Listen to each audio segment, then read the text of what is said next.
Bismillahirrahmanirrahim. Assalamualaikum warahmatullahi wabarakatuh.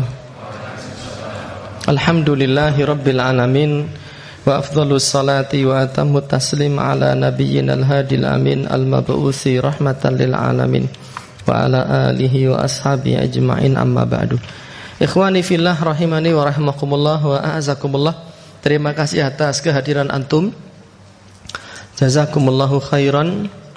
Terima kasih juga untuk Takmir Masjid Al-Barokah dan juga teman-teman dari Brigade Masjid yang sudah mempersiapkan keberadaan daurah Brilion yang pertama ini.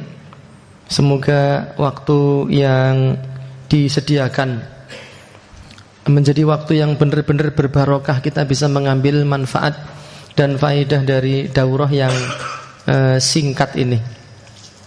Dan ke depan semoga acara daurah Brilion ini bisa di copy paste di kota-kota yang lain. Tapi syaratnya harus ada apanya? Ada kolamnya. Karena yang kolam minimal ya jeding gitu. Jazakallah khairan mas, masya Allah. Niki kula ngopirin. Oh, bismillah. Bergenggeng. Kitab yang akan kita baca pada kesempatan sore hari ini, nanti malam dan juga besok insyaallah ta'ala, judulnya Talqin Usulil Aqidah Lil Ammah. Talqin, apa talqin? Mentalqin, mendiktekan, menanam, menyemai usulil aqidah, prinsip-prinsip akidah, pokok-pokok keimanan, pokok-pokok akidah yang harus dimiliki oleh seorang muslim. Lil ammah, untuk orang awam. Jadi saya dan juga para jamaah diposisikan sebagai orang yang awam. Maka perlu untuk ditalkin, disemai, ditanam supaya tumbuh bibit-bibit akidah di dalam hati dan jiwa kita. Karena amal sebanyak apapun, kalau disertai akidah yang rusak, tidak akan bermanfaat sama sekali. Sebagaimana firman Allah, yauma la yanfa'u malun wala banun, tidak bermanfaat harta dan anak-anak illa kecuali man, bagi orang-orang atallaha yang menghadap Allah biqalbin salim, dengan membawa hati yang bersih. Maksudnya apa? Akidah yang bersih. Hati yang bersih itu hati yang bersih dari akidah keyakinan yang menyimpang. Terus apa keyakinan yang menyimpang? Tidak bisa kita ketahui kecuali jika kita mempelajari prinsip-prinsip akidah itu sendiri. Pembahasan akidah pembahasan yang luas, maka kita harus memahami prinsip-prinsipnya terlebih dahulu. Ini kitab yang sangat ringkas ditulis oleh Syekh Muhammad bin Abdul Wahhab rahimahullahu ta'ala, yang sering difitnah sebagai penggagas aliran Wahabi gitu. Padahal beliau bukan pendiri aliran Wahabi. Pendiri aliran Wahabi itu namanya Wahab bin Rustum, kelompok radikal yang suka menumpahkan darah kaum muslimin. Adapun Syekh Muhammad bin Abdul Wahhab, seorang mujaddid, ulama yang sangat sayang kepada umat Islam dan senantiasa mengajarkan Al-Quran dan Sunnah Rasulullah Sallallahu Alaihi Wasallam. Nah, sebelum kita memulai membaca, saya ingin sampaikan beberapa poin yang ditorehkan oleh Syekh Abdul Razak Al-Badr. Kenapa kita harus mempelajari risalah yang ringkas ini? Yang pertama, antu rafahatihi risalah al-qayyiman nafi'ah allati tamussul hajatu jiddan ilaiha wa ila amsalha wala siyama fi khidamil jahlil aridil wasi'. Hendaknya kita mengetahui risalah ini, talqin usulil akidah ini, dan urgensinya di tengah kejahilan yang teramat sangat merebak luas dan menyebar secara masif. Kejahilan dalam urusan akidah ini sudah sangat parah di era sekarang. Bapak-bapak, mas-mas, ya, Sehingga mahasiswa tingkat tinggi dan para doktor pun ketika ditanya aina Allah, di mana Allah, itu bingung loh. Itu sudah saya buktikan sendiri.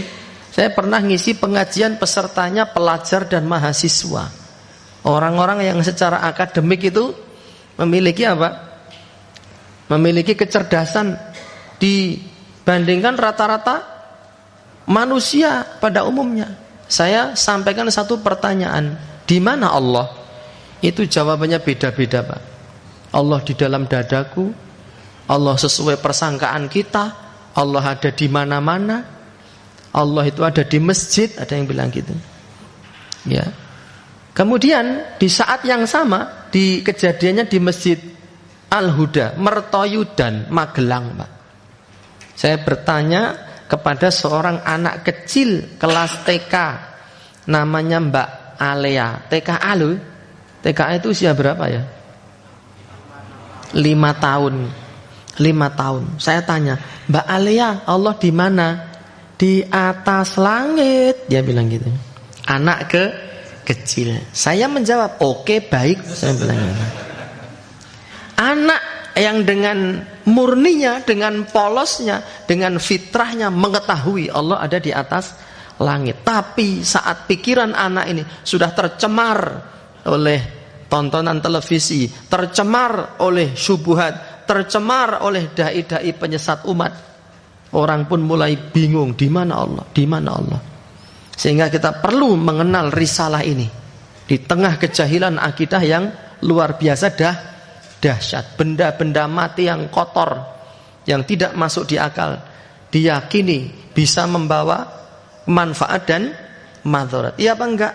Iya. Malam satu suro letong kebo dibuat rebutan. Itu nyata apa cerita khayalan 1001 malam? Nyata. Ada pesertanya? Ada. Tekor ini rawonge. Na'udzubillahi min. Sehingga kejahilan merebak, Pak. Letong kebo dibuat rebutan dan diyakini memiliki manfaat dan madharat. Kejahilan luar biasa. Maka risalah ini perlu untuk disampaikan. Kata Allah Ta'ala, qul inna salati wa nusuki wa mahyaya wa mamati lillahi rabbil alamin la syarika lahu wa bidzalika umirt wa ana awwalul muslimin. Surat Al-An'am. Penyebab kenapa kita memilih risalah ini, antu'rafal juhudud dhakhmah allati badzalaha hadzal imam rahimahullah, agar kita itu mengetahui jasa yang sangat besar.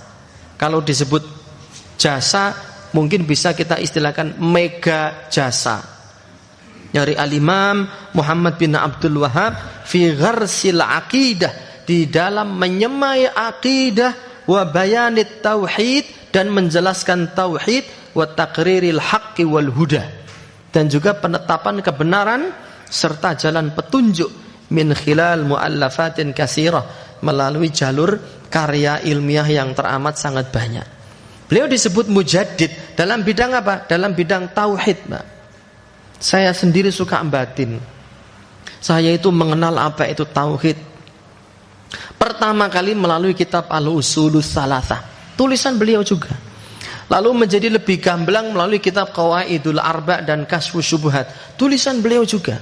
Lalu belajar kitab tauhid, tulisan beliau juga. Maka saya pun tergerak untuk menyampaikan pelajaran tauhid, mengkhatamkan kitab tauhid dengan bahasa Jawa. Alhamdulillah. Sampai saya batin, kalau bukan karena jasa Al-Imam Muhammad ibnu Abdul Wahhab, mungkin saat ini saya masih bergelimang dalam dosa kesyirikan, Pak. Ngusap-usap kuburan, ya, genduren, pasang sesajen, ngugemi weton, yang menjadi jargon banyak masyarakat kita. Wetonmu tidak pas, cintamu kandas. Takut dengan weton. Khitanan enggak jadi batal gara-gara ngepasi geblage simbah.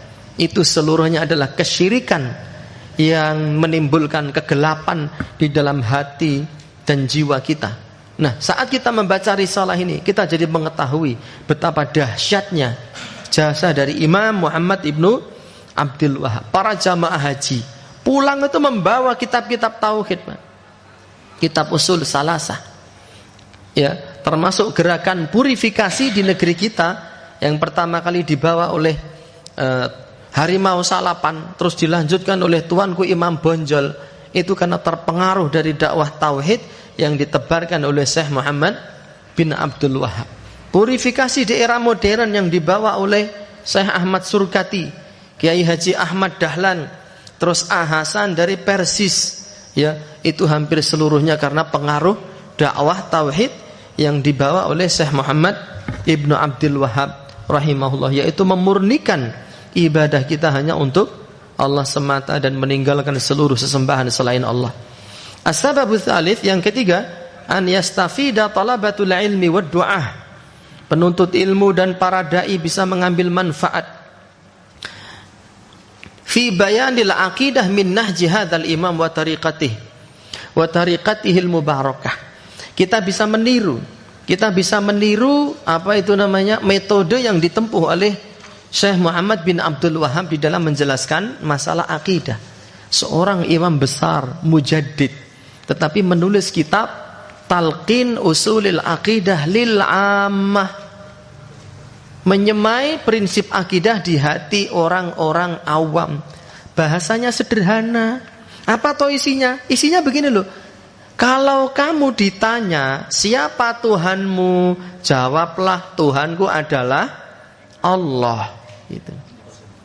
Itu orang-orang awam macul neng ngalas bakul tempe, bakul tahu. Itu perlu ditalkin, Pak. Guru pelajaran biasa kok ngono kok dadak nganggo daurah katanya. Kenapa? Karena telinga ini kalau tidak ditalkin dengan tauhid, maka yang masuk adalah kesyirikan, Pak. Jadi tauhid ini, dakwah tauhid ini harus senantiasa dikumandangkan, diserukan dan ditalkinkan di telinga masyarakat kita. Begitu. Dan inilah metode dari Al-Imam Muhammad Ibnu Abdul Wahab. Karena tauhid ini menjadi kewajiban setiap umat Islam, mudah difahami. Hanya orang-orang yang pikirannya sudah ruwet, terkena syubhatlah yang sulit mempelajari apa? Tauhid. Allah yang menciptakan dunia dengan seluruh isinya, Allah memberikan berbagai macam fasilitas untuk kita, maka kewajiban kita beribadah hanya kepada Allah. Dialah sang pencipta yang memberi makan, memberi rezeki, mematikan. Maka selain Allah dibuang seluruhnya itu. Apakah jimat, batu, kuburan, benda pusaka, ya, weton, tatoyur, semuanya ditinggalkan. Sesederhana itu.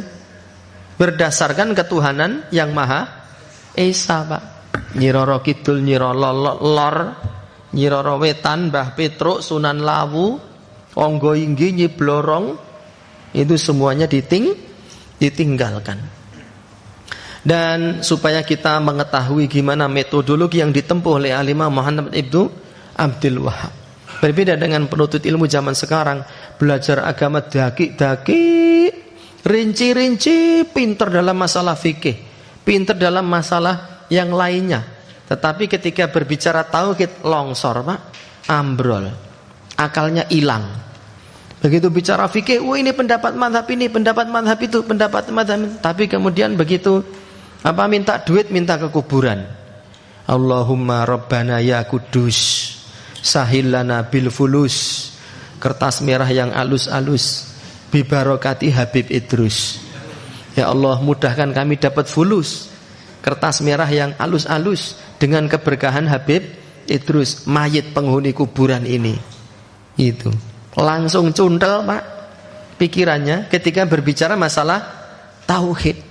Kalau umat Islam, idza sa'alta, jika kalian meminta, fas'alillah, mintalah kepada Allah. Wa idza sta'anta fasta'in billah. Jika mohon perlindungan kepada Allah. Bukan kaki among nini among, ya. Apa gunanya pinter tapi kalau akidahnya rusak? Saat tauhid rusak, seluruh amal soleh dan kebaikan kita hancur, Mbak.